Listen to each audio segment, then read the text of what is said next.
வாசிப்பது எம்.சிகா ரவி. செய்தியாசிரியர் எம்.டி. லூசியஸ். முதலில் தலைப்புச் செய்திகள். எரிபொருள் தட்டுப்பாடு ஏற்படும் அபாயம், ரஷ்யாவிடம் முக்கிய கோரிக்கை விடுத்துள்ள அரசாங்கம். மத்தள விமான நிலையத்திலிருந்து ஈரான் நோக்கி கொண்டு செல்லப்பட்ட ஈரானிய கடற்படையினரின் சடலங்கள். வெப்ப அதிர்ச்சி போன்ற உயிருக்கு ஆபத்தான நிலை ஏற்படலாம், பாடசாலை விளையாட்டுப் போட்டிகள் குறித்து எச்சரிக்கை. $10 மில்லியன் பணப்பரிசு. ஈரானின் 90% எரிபொருள் ஏற்றுமதி செய்யும் ஈரானின் உயிர்நாடி தீவை தாக்கியளித்த அமெரிக்கா. ஈரான் சிந்தும் ஒவ்வொரு துளி ரத்தத்திற்கும் பழி தீர்ப்போம், அமெரிக்கா. இஸ்ரேலுக்கு ஈரான் புதிய மிரட்டல். ஈரானின் புதிய உச்சத் தலைவரின் நிலைமை, அமெரிக்கா வெளியிட்ட மற்றொரு பரபரப்பு தகவல். உள்நாட்டு செய்திகள். ரஷ்யாவிடமிருந்து எரிபொருளை கொள்வனவு செய்வது குறித்து இலங்கை அரசாங்கம் உயர்மட்ட பேச்சுவார்த்தைகளை ஆரம்பித்துள்ளது. மத்திய கிழக்கில் நிலவி வரும் போர் சூழல் காரணமாக உலகளாவிய எரிசக்தி விநியோகச் சங்கிலியில் ஏற்படக்கூடிய பாதிப்புகளை தவிர்க்கும் நோக்கில் இந்த நடவடிக்கை எடுக்கப்பட்டுள்ளது. இதன் அடிப்படையில் வெளிவிவகார, வெளிநாட்டு வேலைவாய்ப்பு மற்றும் சுற்றுலாத்துறை அமைச்சர் விஜித ஹேரத் இலங்கைக்கான ரஷ்ய தூதுவர் லெவன் எஸ் தஹாகரியனை சந்தித்துள்ளார். குறித்த சந்திப்பு நேற்று முன்னெடுக்கப்பட்டுள்ளது. ரஷ்ய எண்ணெய் கொள்வனவு செய்வதற்கு முன்னர் விதிக்கப்பட்டிருந்த தடைகள் தற்போது நீக்கப்பட்டுள்ள நிலையில் தடையற்ற எரிபொருள் விநியோகத்தை உறுதிப்படுத்த இந்த வாய்ப்பை பயன்படுத்திக் கொள்ள திட்டமிடப்பட்டுள்ளது. நாட்டின் தற்போதைய எரிபொருள் இருப்பை பாதுகாக்கவும் தொடர்ச்சியான விநியோகத்தை பராமரிக்கவும் ரஷ்யாவிடமிருந்து மேலதிக எரிபொருளை பெற்றுக்கொள்வது குறித்து அமைச்சர் இங்கு வலியுறுத்தியுள்ளார். இலங்கையின் இந்த கோரிக்கையை உடனடியாக ரஷ்ய அரசாங்கத்திற்கு தெரியப்படுத்துவதாக தூதுவர் உறுதியளித்துள்ளார். மேலும் எந்த ஒரு இக்கட்டான சூழ்நிலையிலும் இலங்கைக்கு உதவ ரஷ்யா தயாராக இருப்பதாகவும் அவர் இதன் போது சுட்டிக்காட்டியுள்ளமை குறிப்பிடத்தக்கது. இதே நேரம் இலங்கைக்கு தேவையான எரிபொருள் இருப்பை பெற்றுக்கொள்வது தொடர்பாக அமைச்சர் விஜித ஹேரத் இந்திய வெளிவிவகார அமைச்சர் எஸ். ஜெய்சங்கரிடம் விடுத்த கோரிக்கைக்கும் இந்தியாவிடமிருந்து சாதகமான பதில் கிடைக்கப்பெற்றுள்ளதாக தெரிவிக்கப்படுகிறது. இந்நிலையில் ரஷ்யாவின் மசகு எண்ணெய் மற்றும் பெட்ரோலிய பொருட்களை கொள்வனவு செய்வதற்கு அமெரிக்கா 30 நாட்களுக்கு தற்காலிக உரிமம் வழங்கியுள்ளமை குறிப்பிடத்தக்கது. இலங்கைக்கு அண்மித்த கடற்பரப்பில் அமெரிக்காவின் நீர்மூழ்கி கப்பல் தாக்குதலுக்குள்ளான கப்பலில் இருந்த 84 ஈரானிய படையினரின் சடலங்கள் நேற்று வெள்ளிக்கிழமை அந்நாட்டுக்கு கொண்டு செல்லப்பட்டன. மத்தள விமான நிலையத்திலிருந்து பிரத்யேக விமானம் மூலம் குறித்த சடலங்கள் ஈரானுக்கு கொண்டு செல்லப்பட்டதாக பாதுகாப்பு செயலாளர் ஓய்வு பெற்ற air vice marshal Sampath Thuyacontha தெரிவித்துள்ளார். ஈரான் கடற்படைக்கு சொந்தமான IRIS டேனா என்ற கப்பல் கடந்த 4ஆம் தேதி இலங்கைக்கு அருகிலுள்ள சர்வதேச கடற்பரப்பில் அமெரிக்காவின் நீர்மூழ்கி கப்பலால் தாக்கப்பட்டு மூழ்கடிக்கப்பட்டது. குறித்த கப்பலிலிருந்து கடல்சார் மீட்பு ஒருங்கிணைப்பு மையத்துக்கு கிடைக்கப்பெற்ற உதவி கோரிக்கைக்கு அமைய இலங்கை கடற்படை மற்றும் விமானப்படை இணைந்து மீட்பு பணிகளை ஆரம்பித்தன. அதற்கமைய காயமடைந்த நிலையில் 32 ஈரான் கடற்படை வீரர்கள் மீட்கப்பட்டு காலி கராபிட்டிய வைத்தியசாலையில் அனுமதிக்கப்பட்டதோடு மேலும் 84 சடலங்கள் மீட்கப்பட்டன. குறித்த சடலங்கள் ஈரான் தூதரக அதிகாரியிடம் ஒப்படைக்குமாறு கடந்த வாரம் காலி பிரதான நீதவான் கராபிட்டிய வைத்தியசாலை நிர்வாகத்திற்கு உத்தரவிட்டார். அதற்கமைய சடலங்கள் உரிய அதிகாரிகளிடம் ஒப்படைக்கப்பட்டு கொழும்பில் உள்ள ஈரான் தூதரகத்தின் ஒருங்கிணைப்பின் கீழ் நேற்றைய தினம் சடலங்களை அனுப்பி வைப்பதற்கான நடவடிக்கைகள் முன்னெடுக்கப்பட்டன. நேற்று அதிகாலை 45 சடலங்களும் பிற்பகல் மீதமுள்ள 39 சடலங்களும் கொண்டு செல்லப்பட்டமை குறிப்பிடத்தக்கது. தற்போதைய வெப்பமான வானிலைக்கு மத்தியில் நடத்தப்படும் பாடசாலை விளையாட்டு நிகழ்வுகளின் போது மிகவும் அவதானத்துடன் செயற்படுவது அவசியம் என கொழும்பு சீமாட்டி ரிஜ்வே சிறுவர் வைத்தியசாலையின் சுவாச நோய்கள் தொடர்பான விசேட வைத்திய நிபுணர் சன்னடி சில்வா தெரிவித்துள்ளார். வெப்பமான வானிலையினால் ஏற்படும் சுகாதார அபாயங்களை குறைப்பது எப்படி மற்றும் விளையாட்டு நிகழ்வுகளை ஏற்பாடு செய்யும் போது கவனிக்க வேண்டிய விடயங்கள் குறித்து பொதுமக்களுக்கு தெளிவுபடுத்தும் நோக்கில் நேற்று சுகாதார மற்றும் ஊடக அமைச்சின் பிரதான கேட்போர் கூடத்தில் நடைபெற்ற ஊடக சந்திப்பின் போதே அவர் இதனை தெரிவித்தார். தற்போது நிலவும் இந்த நிலைமையின் பாதிப்புகளை குறைத்துக் கொள்ளவும் சூழ்நிலையை அடையாளம் கண்டறிந்து தேவையான சிகிச்சைகளை பெற்றுக்கொள்ளவும் முன்வருவது மிக அவசியம். குறிப்பாக பாடசாலைகளில் காலை மற்றும் பகல் வேளைகளில் விளையாட்டுப் போட்டிகள் நடத்தப்படுகின்றன. கடும் வெயில் நிலவும் காலை 10 மணி முதல் பிற்பகல் 1 மணி வரையான காலப்பகுதியில் இவ்வாறான செயற்பாடுகளை முடிந்தவரை குறைத்துக் கொள்வதும் பிள்ளைகளுக்கு அடிக்கடி ஓய்வு வழங்குவதும் முக்கியமாகும். பிள்ளைகள் தொடர்ச்சியாக விளையாட விரும்புவார்கள், ஆனால் அதனை ஒருபோதும் அனுமதிக்க கூடாது. இடைவேளை அவசியம். விளையாட்டிற்கு இடையே அவர்களுக்கு ஓய்வு வழங்கி நிழலான அல்லது குளிர்ச்சியான இடங்களில் அவர்களை தங்க வைப்பதோடு அவர்களுக்கு நீர் அல்லது ஆரோக்கியமான பானங்களை வழங்க வேண்டும். இதனை செய்ய தவறினால் உடல் வெப்பம் அதிகரித்து மயக்கம், சோர்வு போன்ற சிக்கல்கள் ஏற்படலாம். அத்துடன் தசைப்பிடிப்பு ஏற்படவும் வாய்ப்புள்ளது. இந்த அறிகுறிகளை கண்டுகொள்ளாமல் விட்டால் உடல் வெப்பம் மேலும் அதிகரித்து வெப்ப அதிர்ச்சி போன்ற உயிருக்கு ஆபத்தான சிக்கலான நிலைக்கு இட்டுச் செல்லும்.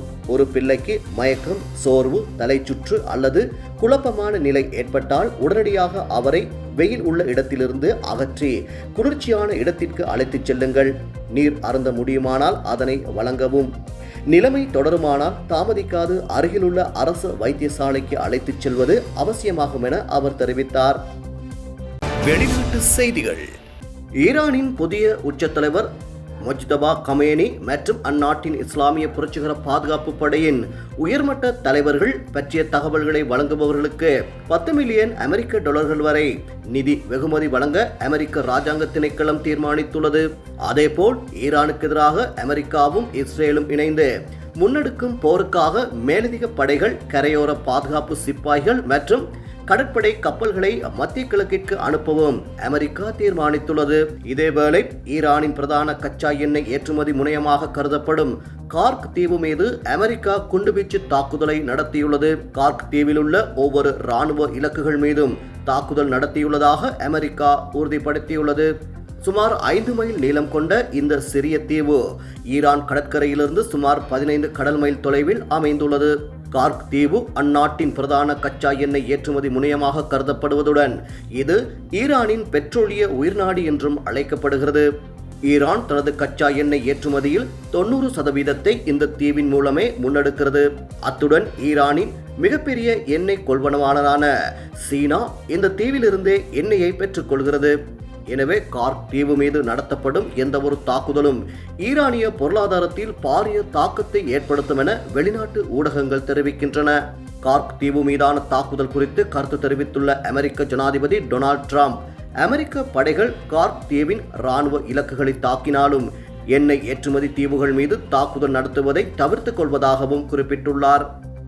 எவ்வாறாயினும் ஆர்மோஸ் நீரிணை ஊடாக பயணிக்கும் எரிபொருள் கப்பல்கள் மீது ஈரானோ அல்லது வேறு தரப்பினரோ தாக்குதல் நடத்தினால் இந்த தீர்மானம் குறித்து மீண்டும் பரிசீலிக்கப்படும் என்றும் அவர் தெரிவித்துள்ளார்.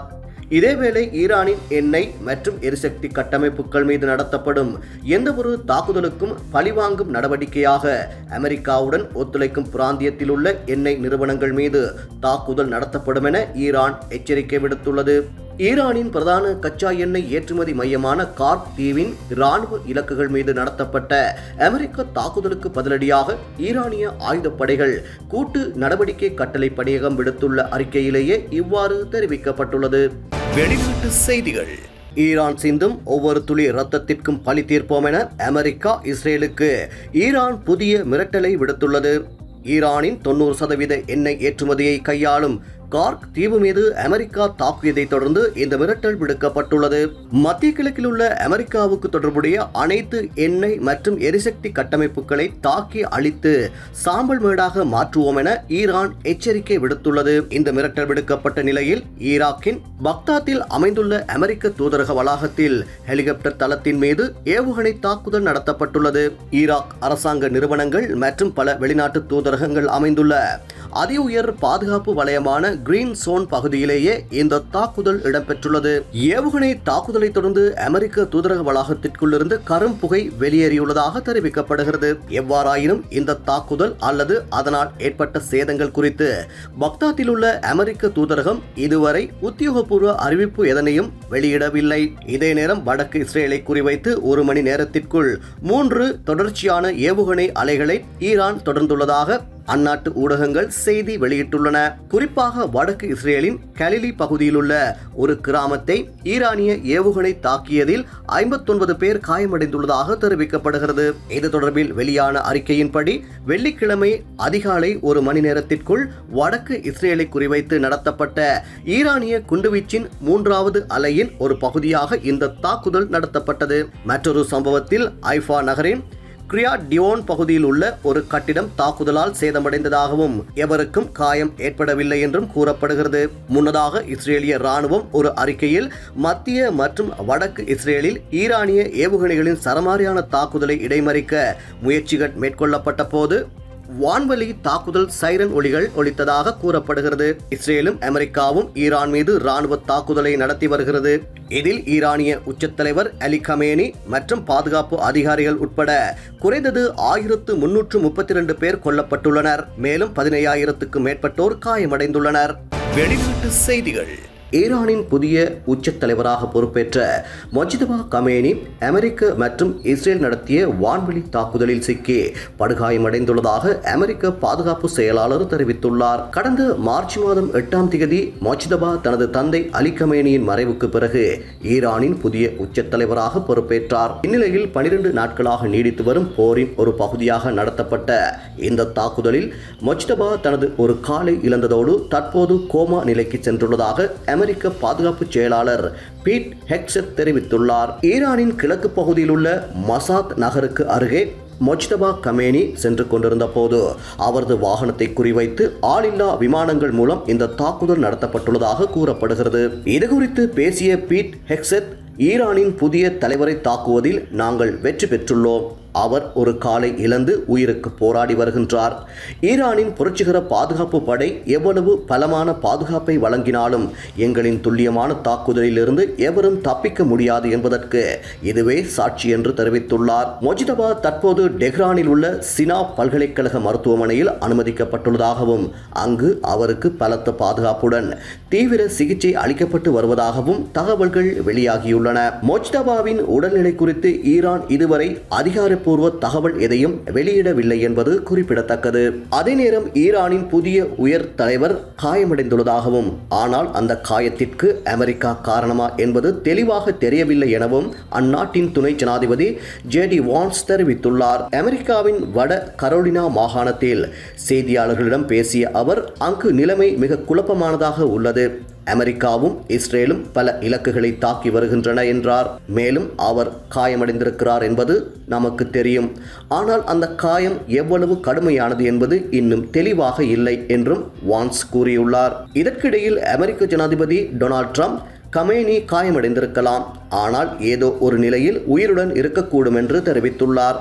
வியாழக்கிழமை ஈரான் அரசின் ஊடகங்கள் மூலம் கமேனி ஒரு செய்தியை வெளியிட்டிருந்தாலும் அவர் காணொலியாகவோ அல்லது ஒளி வடிவமாகவோ பொதுமக்கள் முன் தோன்றவில்லை. முன்னதாக வெளியான தகவல்களின்படி போர் தொடங்கிய முதல் நாளில் மொஜ்தபா கமேனியின் காலில் முறிவு ஏற்பட்டதுடன் சிறு காயங்களும் ஏற்பட்டதாக செய்திகள் கூறுகின்றன. காலம் மாறினாலும் வாசிப்பு மாறாத வீரகேசரி விடிவெள்ளி மித்திரன் இப்போது உங்கள் வாட்ஸ்ஆப்பில். அச்சுப்பதிப்பின் அதே தரம் இப்போது டிஜிட்டல் வடிவில். எங்கு இருந்தாலும் எந்நேரமும் செய்திகளை விரல் நுனியில் அறிந்திடுங்கள். சிறப்பம்சங்கள்: காலை 6 மணிக்கே உங்கள் கையடக்க தொலைபேசிகளுக்கு வந்துவிடும். அனைத்து சிறப்பு பக்கங்களும் அடக்கம். மாதம் வெறும் 500 ரூபாய் முதல். இன்றே இணையுங்கள். இணையதளம் epaper.mypaper.lk. வாட்ஸ்அப் 9477263193. வீரகேசரி மின்னியல் இதழ். செய்திகள் இனி உங்கள் கைகளில்.